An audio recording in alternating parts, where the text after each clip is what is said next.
ಆತ್ಮಿಕ ಆಹಾರದ ಕಾರ್ಯಕ್ರಮವನ್ನು ವೀಕ್ಷಿಸುವಂಥ ವೀಕ್ಷಕರೆಲ್ಲರಿಗೂ ಕರ್ತನೂ ಒಡೆಯನೂ ಪ್ರಪಂಚ ಮೋಕ್ಷ ಪ್ರದಾತನಾದ ಯೇಸು ಕ್ರಿಸ್ತನ ನಾಮದಲ್ಲಿ ಆತ್ಮೀಯರೆಲ್ಲರಿಗೂ ಹೃತ್ಪೂರ್ವಕ ವಂದನೆಗಳನ್ನು ತಿಳಿಸ್ತಾ ಇದ್ದೀನಿ. ಆತ್ಮಿಕ ಆಶೀರ್ವಾದವು, ಸಮಾಧಾನವು, ಸಂತೋಷವು, ಆರೋಗ್ಯವು ಪ್ರತಿ ಕುಟುಂಬಕ್ಕೆ ಅನುಗ್ರಹಿಸಲಿ ಎಂದು ಯೇಸು ಕ್ರಿಸ್ತರ ಮೂಲಕ ತಂದೆಯಾದ ದೇವರನ್ನು ಪ್ರಾರ್ಥಿಸುತ್ತೇನೆ. ದೇವರ ನಾಮಕ್ಕೆ ಸ್ತೋತ್ರವಾಗಲಿ. ಈ ದಿನ ಮತ್ತೊಂದು ಅಂಶವನ್ನು ಮಾತನಾಡೋದಕ್ಕೆ ಸಿದ್ಧನಾಗಿದ್ದೇನೆ. ಕ್ರೈಸ್ತರಿಗೆ ಯಾವ ಅಪಾಯವೂ ಸಂಭವಿಸದು ಎಂಬ ಅಂಶವನ್ನು ನಿಮ್ಮೊಟ್ಟಿಗೆ ಮಾತನಾಡ್ತಾ ಇದ್ದೀನಿ. ಮಾನವ ಸಮಾಜದಲ್ಲಿ ಭಕ್ತರು ಅಂದರೆ ಈ ಲೋಕದಲ್ಲಿ ನಿಜವಾದ ಭಕ್ತರು ಇದ್ದಾರೆ, ಅದೇ ಪ್ರಕಾರ ನಾಮಕವಾಸ್ತೆ ಭಕ್ತರು ಕೂಡ ಇದ್ದಾರೆ. ಪ್ರಾರಂಭದಿಂದ, ಇವಾಗ ಮಾತ್ರ ಅಲ್ಲ, ಪ್ರಾರಂಭದಿಂದ ಕ್ರಿಸ್ತ ಪೂರ್ವದಲ್ಲಾಗಿರ್ಬೋದು, 1ನೇ ಶತಮಾನದಲ್ಲಿ ಆಗಿರ್ಬೋದು, ಆನಂತರ ಬರ್ತಾ ಬರ್ತಾ ಕಾಲದಲ್ಲಿ ಆಗಿರ್ಬೋದು, ಈ ಕಾಲದಲ್ಲಿ ಆಗಿರ್ಬೋದು, ಮುಂದಿನ ಕಾಲದಲ್ಲಿ ಆಗಿರ್ಬೋದು, ನಿಜವಾದ ಭಕ್ತರು ಇರ್ತಾರೆ, ನಾಮಕವಾಸ್ತೆ ಭಕ್ತರು ಇರ್ತಾರೆ.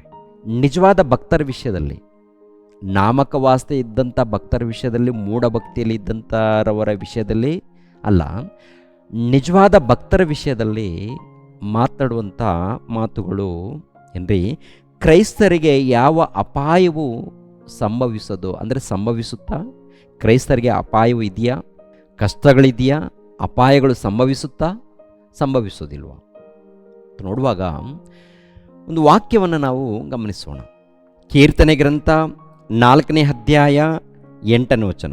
ನಾನು ನಿರ್ಭಯವಾಗಿರುವುದರಿಂದ ಮಲಗಿಕೊಂಡು ಕೂಡಲೇ ನಿದ್ದೆ ಮಾಡುವೆನು, ಯಾಕೆಂದರೆ ಯೆಹೋವನೇ ನಾನು ಯಾವ ಅಪಾಯವೂ ಇಲ್ಲದೆ ಸುರಕ್ಷಿತನಾಗಿರುವಂತೆ ನೀನು ಕಾಪಾಡುತ್ತೀ. ದೇವಾ, ಯಾವ ಅಪಾಯವೂ ಇಲ್ಲದಂತೆ ನೀವು ನನ್ನನ್ನು ಕಾಪಾಡ್ತೀರ. ಅದೇ ಪ್ರಕಾರ ಕೀರ್ತನೆ ಗ್ರಂಥ 34ನೇ ಅಧ್ಯಾಯ 7ನೇ ವಚನದಲ್ಲಿ ಮತ್ತೊಂದು ವಚನವನ್ನು ನಾವು ನೋಡೋಣ. ಕೀರ್ತನೆ ಗ್ರಂಥ 34ನೇ ಅಧ್ಯಾಯ 7ನೇ ವಚನ. ಯೆಹೋವನ ಭಯಭಕ್ತಿಯುಳ್ಳವರ ಸುತ್ತಲೂ ಆತನ ದೂತನು ದಂಡಿಳಿಸಿ ಕಾವಲಿಗಿದ್ದು ಕಾಪಾಡುತ್ತಾನೆ. ಭಕ್ತರಿದ್ದಾರೆ ನೋಡಿ ಪ್ರಿಯರೇ, ಭಕ್ತರು ಇಲ್ಲೇ ಇರಲಿ, ಅವರನ್ನು ಕಾಪಾಡೋದಕ್ಕೆ ತನ್ನ ದೂತರನ್ನು ಕಳಿಸುವಂಥದ್ದು, ದೇವದೂತರನ್ನು ದಂಡಿಳಿಸಿ ದೇವರು ತನ್ನ ಭಕ್ತರನ್ನು ಕಾಪಾಡ್ತಾನೆ ಎನ್ನುವಂಥದ್ದು ನೋಡ್ತೀವಿ. ನಿಜವಾದ ಭಕ್ತರು ಎಲ್ಲೇ ಇರಲಿ, ಅವರನ್ನು ದೇವರು ಕಾಪಾಡ್ತಾರೆ. ಈ ಲೋಕದಲ್ಲಿ ಇದ್ದಂಥ ಸರ್ವ ಮಾನವರನ್ನು ದೇವರು ಕಾಪಾಡ್ತಾರೆ. ಸ್ಪೆಷಲ್ ಆಗಿ, ಪ್ರತ್ಯೇಕವಾಗಿ ಭಕ್ತರ ಮೇಲೆ ತನ್ನ ದೂತರು ಕಾವಲಿಗಿದ್ದು ಕಾಪಾಡ್ತಾರೆ. ಈ ಲೋಕದಲ್ಲಿದ್ದಂಥ ಸರ್ವ ಮಾನವರನ್ನು ಕಾಪಾಡೋದು ದೇವರೇ. ನೀತಿವಂತರನ್ನು, ಅನೀತಿವಂತರನ್ನು, ಇದರಲ್ಲಿ ನೀತಿವಂತರಾಗಿರ್ಬೋದು, ಅನೀತಿವಂತರಾಗಿರ್ಬೋದು, ಲೋಕದಲ್ಲಿದ್ದಂಥ ಎಲ್ಲ ಮಾನವರಿಗೆ ಆಹಾರವನ್ನು ಕೊಡುವವರು ದೇವರು. ನೀರನ್ನು, ಗಾಳಿಯನ್ನು, ಬಿಸಿಲನ್ನು ಉಂಟು ಮಾಡಿದ್ದು ದೇವರು, ಎಲ್ಲರಿಗೂ ಕೊಟ್ಟಿದ್ದಾರೆ. ಆದರೆ ಇಲ್ಲಿ ಪ್ರತ್ಯೇಕವಾಗಿ ಯಾರು ಭಕ್ತರಿರ್ತಾರೋ, ವಾಕ್ಯದ ಪ್ರಕಾರ ಭಕ್ತರಿರ್ತಾರೋ, ನಿಜವಾದ ಭಕ್ತರಿರ್ತಾರೋ, ಅಂಥವ್ರ ವಿಷಯದಲ್ಲಿ ತನ್ನ ದೂತರನ್ನು ಕಾವಲಿಗಿಟ್ಟು ಕಾಪಾಡ್ತಾರೆ. ಏನ್ರಿ, ಅದ್ಭುತವಾದಂಥ ಮಾತುಗಳನ್ನು ಭಕ್ತರ ವಿಷಯದಲ್ಲಿ ಹೇಳುವಂಥ ಮಾತು. ಎಂತೆಂಥ ಮಾತು? ಇನ್ನೊಂದು ಮಾತಿರುತ್ತೆ. ಹಾಲು ಕುಡಿಯುವಂಥ ಮಗು ಇರುತ್ತಲ್ಲ, ಎಳೆಕೂಸನ್ನು ಎತ್ತ ತಾಯಿ ಮರಿತಾಳ? ಮರೆಯಲ್ಲ ಪ್ರಿಯರೇ, ತಾಯಿ ಮರೆಯೋದಿಲ್ಲ. ಆದರೂ ಒಂದು ವೇಳೆ ಮರೆಯೋದಕ್ಕೆ ಅವಕಾಶ ಇದೆ. ಆದರೆ ನಿನ್ನ ವಿಷಯದಲ್ಲಿ, ಭಕ್ತನಾಗಿರುವಂಥ ನಿನ್ನ ವಿಷಯದಲ್ಲಿ ನಾನು ಹೇಳುವಂಥ ಮಾತೇನು ಗೊತ್ತಾ? ನಾನು ನಿನ್ನನ್ನು ಮರೆಯೋದಿಲ್ಲ, ಹೆಜ್ಜೆಯಲ್ಲಿ ನಿನ್ನ ವಿಷಯದಲ್ಲಿ ನಾನು ಗಮನ ಇಟ್ಟಿದ್ದೀನಿ, ನಿನ್ನನ್ನು ಕಾಪಾಡಿಕೊಳ್ತೀನಿ ಅಂತೇಳಿ ತಂದೆಯಾದ ದೇವರು ಕೊಡುವಂಥ ವಾಗ್ದಾನ. ಸರಿ, ಆಲೋಚನೆ ನೋಡಿ. ಮತ್ತೊಂದು ಕಡೆ ಇನ್ನೊಂದು ಮಾತಿರುತ್ತೆ, ನನ್ನ ಭಕ್ತನನ್ನು ಯಾರಾದರೂ ಮುಟ್ಟಿದರೆ ನನ್ನ ಕಣ್ಣು ಗುಡ್ಡನ್ನು ಮುಟ್ಟಿದ ಹಾಗೆ ಅಂತ ಹೇಳ್ತಾರೆ ಪ್ರಿಯರೇ. ನನ್ನ ಭಕ್ತನನ್ನು ಯಾರಾದರೂ ಮುಟ್ಟಿದರೆ, ನಿನ್ನನ್ನು ಮುಟ್ಟಿದರೆ, ಭಕ್ತನಾಗಿರುವಂಥ ನಿನ್ನನ್ನು ಯಾರಾದರೂ ಮುಟ್ಟಿದರೆ ನನ್ನ ಕಣ್ಣು ಗುಡ್ಡನ್ನು ಮುಟ್ಟಿದ ಹಾಗೆ ಅಂತ ಹೇಳ್ತಾರೆ. ನಾವೇನು ಅಂದ್ಕೊಳ್ತೀವಿ? ಅಯ್ಯೋ, ನಾವು ಕಷ್ಟದಲ್ಲಿ ಇದ್ದೀವಲ್ವಾ, ನಾವು ಬಾಧೆಯಲ್ಲಿ ಇದ್ದೀವಲ್ವಾ, ನಾವು ಶೋಧನೆಗಳಲ್ಲಿ ಇದ್ದೀವಲ್ವಾ, ದೇವರು ಯಾಕೆ ನೋಡ್ತಾ ಇಲ್ಲ ಅಂತೇಳಿ ನಾವು ಅಂದ್ಕೊಳ್ತಾವ್ರಿ. ಇಲ್ಲ ಪ್ರಿಯರೇ, ಅದು ಪರೀಕ್ಷೆ ನಡೀತಾ ಇರುತ್ತೆ, ಸೈತಾನನ ಮೂಲಕ ಶೋಧನೆ ನಡೀತಾ ಇರುತ್ತೆ. ದೇವರ ಮೂಲಕ ಪರೀಕ್ಷೆ ನಡೀತಾ ಇರುತ್ತೆ. ಆ ಪರೀಕ್ಷೆ ಬಂದಾಗ ಅದ್ರ ಜೊತೆಗೆ ಶೋಧನೆಗಳು, ಕಷ್ಟಗಳು ಇರುತ್ತೆ. ಆ ಸಮಯದಲ್ಲಿ ನಾವು ತಾಳಿಕೊಂಡಿರಬೇಕು, ದೇವರ ಧ್ಯಾನದಲ್ಲಿರಬೇಕು, ಪ್ರಾರ್ಥನೆಯಲ್ಲಿರಬೇಕು. ಇದ್ದಾಗ ಪ್ರಿಯರೇ, ದೇವರು ಕಾಪಾಡ್ತಾರೆ. ಯಾವ ಅಪಾಯವೂ ಸಂಭವಿಸದು. ಒಂದು ವೇಳೆ ಕಷ್ಟ ಬಂದಿರ್ಬೋದು, ಒಂದು ವೇಳೆ ಬಾಧೆ ಬಂದಿರ್ಬೋದು, ಒಂದು ವೇಳೆ ತೊಂದರೆಗಳು ಬಂದಿರ್ಬೋದು, ಏನೇ ಬಂದಿರ್ಬೋದು, ಆದರೆ ಅಪಾಯ ಅಂದರೆ ಸತ್ತ ಮೇಲೆ ಬೆಂಕಿ ಕೊಂಡಕ್ಕೆ ಹೋಗುವಂಥದ್ದು ದೊಡ್ಡ ಅಪಾಯ. ಸತ್ತ ಮೇಲೆ ಸಾವು ಹೇಗೆ ಬರುತ್ತೆ? ಯಾವುದೊಂದು ರೀತಿಯಲ್ಲಿ ಅಪಾಯ, ಹೌದಲ್ವಾ? ಈ ಲೋಕದಲ್ಲಿ ನೋಡ್ತೀವಿ ಅನೇಕ ಆಕ್ಸಿಡೆಂಟ್ಗಳು, ಅನೇಕ ಅಪಾಯಗಳು, ರೋಗದ ಮೂಲಕ, ಆಕ್ಸಿಡೆಂಟ್ಗಳ ಮೂಲಕ ಯಾವುದೋ ಒಂದು ರೀತಿಯಲ್ಲಿ ಸಾವು ಬರ್ತಾ ಇರುತ್ತೆ. ಸಾವು ಬಂದ ತಕ್ಷಣ ಒಂದೇ ಒಂದು ಕ್ಷಣದಲ್ಲಿ ಯಾತನೆ ಪಡುವಂಥ ಲೋಕಕ್ಕೆ, ಅಂದರೆ ಪಾತಾಳ ಲೋಕಕ್ಕೆ ಯಾತನೆ ಪಡುವಂಥ ಸ್ಥಳಕ್ಕೆ ಹೋಗ್ತಾರೆ. ಆದರೆ ಭಕ್ತರು ಒಂದು ವೇಳೆ ಮರಣ ಹೊಂದಿದರೆ ಒಂದೇ ಒಂದು ಕ್ಷಣದಲ್ಲಿ ದೇವದೂತರು ಬಂದು ಅವರನ್ನು ಸೀದಾ ಪರದೈಸಿಗೆ ಕರೆದುಕೊಂಡು ಹೋಗ್ತಾರೆ ಪ್ರಿಯರೇ. ಅದು ಎಲ್ಲಿದೆ? ಪಾತಾಳ ಲೋಕದಲ್ಲಿ ಪರದೈಸಿ ಎನ್ನುವಂಥದ್ದು ಸ್ಥಳ ಇದೆ. ಅಲ್ಲಿ ಅಬ್ರಹಾಮ, ಯಾಕೋಬ, ಇಸಾಕ, ನೋಹಾನನು, ಮೋಶೆ ಆಗಿರ್ಬೋದು, ದಾವಿದನಾಗಿರ್ಬೋದು, ಎಲ್ಲ ಭಕ್ತರು ಆ ಪರದೈಸಿನಲ್ಲಿದ್ದಾರೆ. ಅಲ್ಲಿಗೆ ಹೋಗ್ತಾರೆ. ಯಾಕೆ ಹೋಗ್ತಾರೆ ಅಂತ ನೋಡುವಾಗ, ಪರಲೋಕವನ್ನು ಪಡೆದುಕೊಳ್ಳೋದಕ್ಕೆ, ನಿತ್ಯ ಜೀವವನ್ನು ಪಡ್ಕೊಳ್ಳೋಕ್ಕೆ ಅಲ್ಲಿಗೆ ಹೋಗ್ತಾರೆ. ಅಂದರೆ ಒಂದು ವೇಳೆ ಕ್ರೈಸ್ತರು ಮರಣ ಹೊಂದಿದರೆ, ಭಕ್ತರು ಮರಣ ಹೊಂದಿದರೆ, ಅವರಿಗೆ ನಿತ್ಯ ಲೋಕ, ನಿತ್ಯ ಜೀವ, ಪರಲೋಕ ಇದೆ.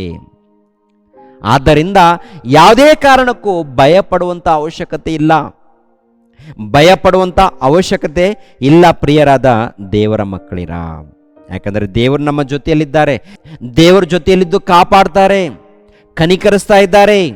1ನೇ ಶತಮಾನದಲ್ಲಿ ನೋಡುವಾಗ ಕ್ರೈಸ್ತರಿಗೆ ಮಹಾ ಕಷ್ಟಗಳು, ಬಾಧೆಗಳು, ಹಿಂಸೆಗಳು ಸಂಭವಿಸಿದೆ ಪ್ರಿಯರೇ, ನಿಜವಾದ ಭಕ್ತರಿಗೆ.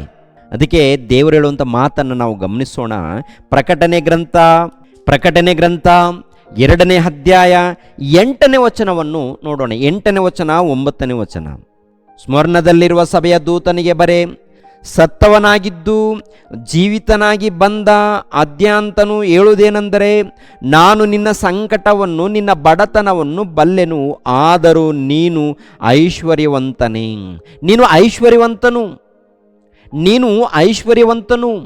ನಿನ್ನ ಬಡತನ, ನಿನ್ನ ಸಂಕಟ ನನಗೆ ಗೊತ್ತು, ನಿನ್ನ ಸಂಕಟ ಗೊತ್ತು, ನಿನ್ನ ಕಷ್ಟಗಳು ಗೊತ್ತು, ಆದರೂ ನೀನು ಐಶ್ವರ್ಯವಂತನು. ನೇರವಾಗಿ ಯೇಸು ಪ್ರಭು ಹೇಳುವಂಥ ಮಾತು ಪ್ರಿಯರೇ. ಅಂದರೆ ಈ ಲೋಕದಲ್ಲಿ ಸುವಾರ್ತೆಗೋಸ್ಕರ, ಪ್ರಾರ್ಥನೆಗೋಸ್ಕರ, ವಾಕ್ಯದಗೋಸ್ಕರ, ನೀತಿಯನ್ನು ಕಾಪಾಡಿಕೊಳ್ಳೋದಕ್ಕೋಸ್ಕರ, ಭಕ್ತಿಯನ್ನು ಕಾಪಾಡಿಕೊಳ್ಳೋದಕ್ಕೋಸ್ಕರ ಪ್ರಯಾಸ ಪಡ್ತಾ ಇರ್ತೀವಿ. ಪ್ರಯಾಸ ಪಡುವಂಥ ಆ ಸಮಯದಲ್ಲಿ ಕಷ್ಟಗಳು ಬರುತ್ತೆ, ಶೋಧನೆಗಳು ಬರುತ್ತೆ, ಆಮೇಲೆ ಬಡತನ ಇರುತ್ತೆ.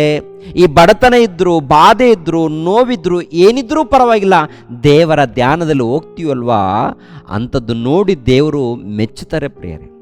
ಮೆಚ್ಚಿ ಹೇಳುವಂಥ ಮಾತೇನಂತ ನೋಡುವಾಗ, ನಿನ್ನ ಬಡತನವನ್ನು, ನಿನ್ನ ಕಷ್ಟವನ್ನು ನನಗೆ ಗೊತ್ತು, ನಿನ್ನ ಬಡತನ ಗೊತ್ತು, ನಿನ್ನ ಸಂಕಟ ಗೊತ್ತು, ನಿನ್ನ ಕಷ್ಟ ಗೊತ್ತು, ನನಗೋಸ್ಕರ ಎಷ್ಟು ಪ್ರಯಾಸ ಪಡ್ತಾ ಇದೆ ಅದು ಗೊತ್ತು, ಪ್ರಾರ್ಥನೆಯಲ್ಲಿ ಇದ್ದಿ ಅಂತ ಗೊತ್ತು, ಆರಾಧನೆಯಲ್ಲಿ ಇದ್ದಿ ಅಂತ ಗೊತ್ತು. ಆದರೆ ನೀನು ಯಾರು ಗೊತ್ತಾ? ನೀನು ಐಶ್ವರ್ಯವಂತನು. ಯಾಕೆ ಐಶ್ವರ್ಯವಂತನು?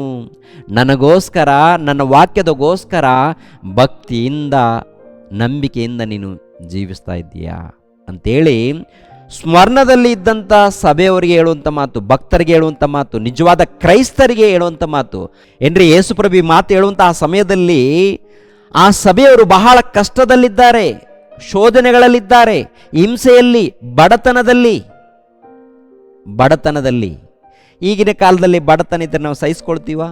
ಹಿಂಸೆಗಳು ಬಂದರೆ ಸಹಿಸ್ಕೊಳ್ತೀವ? ಶೋಧನೆಗಳು, ಕಷ್ಟಗಳು ಬಂದಾಗ ನಾವು ಸಹಿಸ್ಕೊಂಡು ಭಕ್ತಿಯಿಂದ ಜೀವಿಸ್ತೀವ? ಭಕ್ತಿಯಿಂದ ನಿಜವಾದ ಕ್ರೈಸ್ತರು ಜೀವಿಸ್ತಾರೆ. ಯಾವುದೇ ಬರಲಿ, ಏನೇ ಆಗಲಿ, ದೇವರ ಧ್ಯಾನದಲ್ಲಿರ್ತಾರೆ ಪ್ರಿಯರೇ. ನೋಡಿ ಮತ್ತೊಂದು ಸರಿ, ಸ್ಮರಣದಲ್ಲಿರುವ ಸಭೆಯ ದೂತನಿಗೆ ಬರೆ, ಸತ್ತವನಾಗಿದ್ದು ಜೀವಿತನಾಗಿ ಬಂದ ಆದ್ಯಂತನು ಹೇಳುವುದೇನೆಂದರೆ, ನಾನು ನಿನ್ನ ಸಂಕಟವನ್ನು, ನಿನ್ನ ಬಡತನವನ್ನು ಬಲ್ಲೆನು, ಆದರೂ ನೀನು ಐಶ್ವರ್ಯವಂತನೇ. ಇದಲ್ಲದೆ ತಮ್ಮನ್ನು ಯೆಹೂದ್ಯರೆಂದು ಹೇಳಿಕೊಳ್ಳುವವರು ನಿನ್ನ ವಿಷಯವಾಗಿ ದೂಷಿಸುವುದನ್ನು ಬಲ್ಲೆನು. ಅವರು ಯೆಹೂದ್ಯರಲ್ಲ, ಸೈತಾನನ ಸಮಾಜದವರಾಗಿದ್ದಾರೆ.